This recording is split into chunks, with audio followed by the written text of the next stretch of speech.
محدث گزرے ہیں امام بقی الدین ابن مخلد رحمۃ اللہ علیہ. ان کا تذکرہ امام ذہبی رحمۃ اللہ علیہ نے سیر اعلام النبلاء اس میں کیا ہے. یہ اسپین کے رہنے والے تھے اور ان کی عمر 20 سال تھی.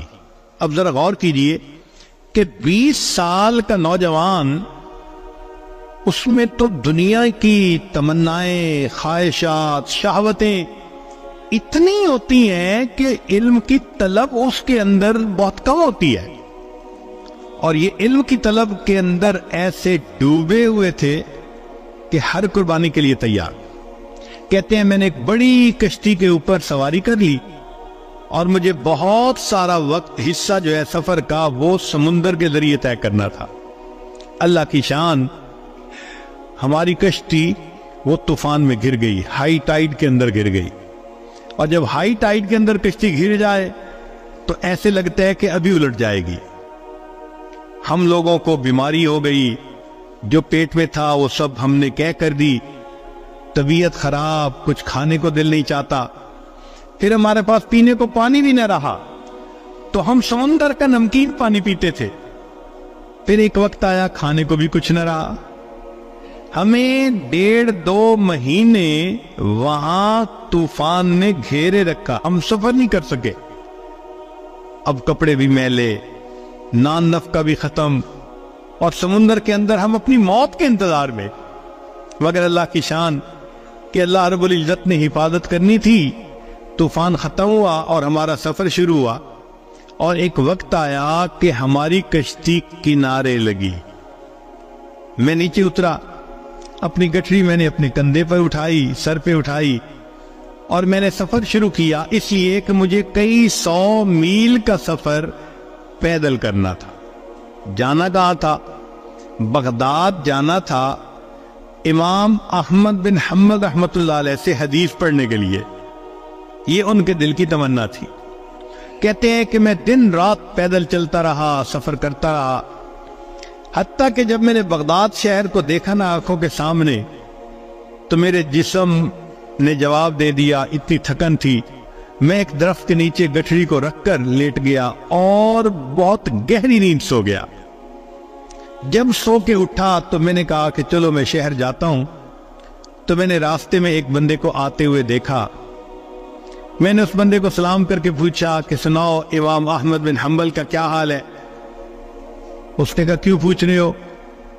میں نے کہا میں اتنا دور سے سفر کر کے ان سے علم حاصل کرنے کے لیے آیا ہوں. اس بندے نے ٹھنڈی سانس لی.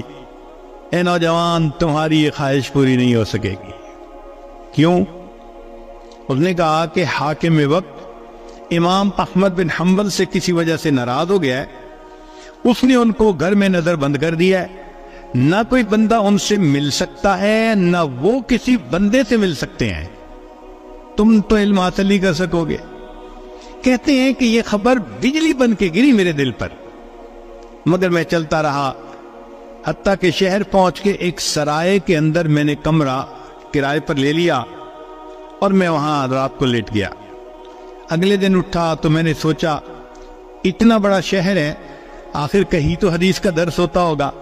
تو مجھے پتہ چلا کہ عصر کی نماز کے بعد ایک محدث تھے جو استاد المحدثین تھے، یحییٰ ابن معین رحمۃ اللہ علیہ، جو جرح اور تعدیل کے امام کہے جاتے ہیں.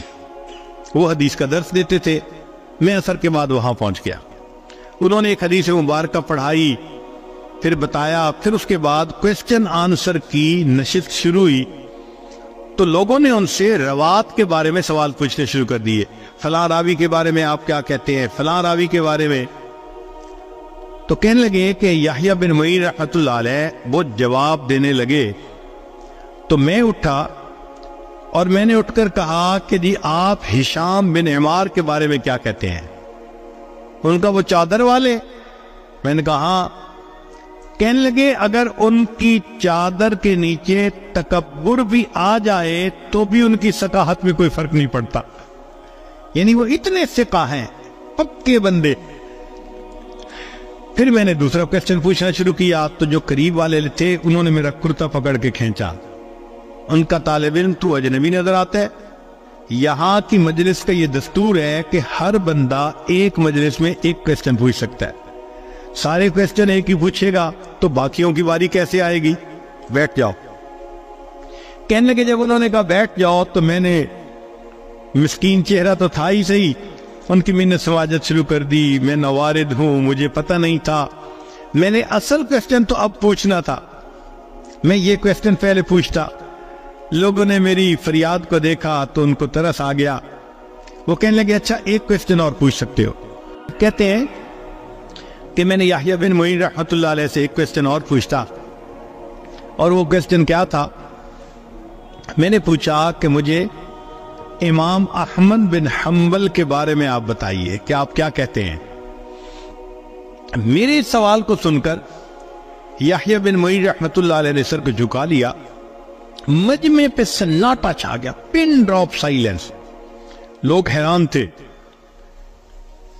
کہ اس بندے نے ایسا کویسچن پوچھ لیا، اس کو نہیں پتا کہ حاکم وقت کے خطاب میں ہے وہ. تھوڑی دیر خاموشی رہی. بالآخر یحییٰ بن معین رحمۃ اللہ نے سر اٹھایا، ٹھنڈی سانس لی اور کہا کہ امام احمد بن حنبل امام المسلمین ہے. جب انہوں نے یہ الفاظ کہے کہ احمد بن حنبل امام المسلمین ہے تو میں نے دل میں اور پکا ارادہ کر لیا کہ میں نے ان سے حدیث پڑھنی ہے. جب درس ختم ہوا تو میں نے قریب کے ایک آدمی کو کہا کہ مجھے امام احمد بن حنبل کا گھر دکھا دیجئے. اس نے کہا بھائی نہیں، پولیس کو پتہ چل گیا تمہیں بھی سزا ملے گی، مجھے بھی ملے گی. پھر میں نے اس کو کہا کہ بھائی ایسے کرو کہ مجھے ساتھ لے چلو اور امام احمد بن حنبل رحمۃ اللہ علیہ کے دروازے سے گزرتے ہوئے تم آنکھ کے اشارے سے بتا دینا کہ یہ گھر ہے، پھر میں جانوں میرا کام جانے. اس نے کہا چلو اتنا میں کر دیتا ہوں. تو اس نے مجھے امام احمد بن حنبل کے گھر کا دروازہ دکھا دیا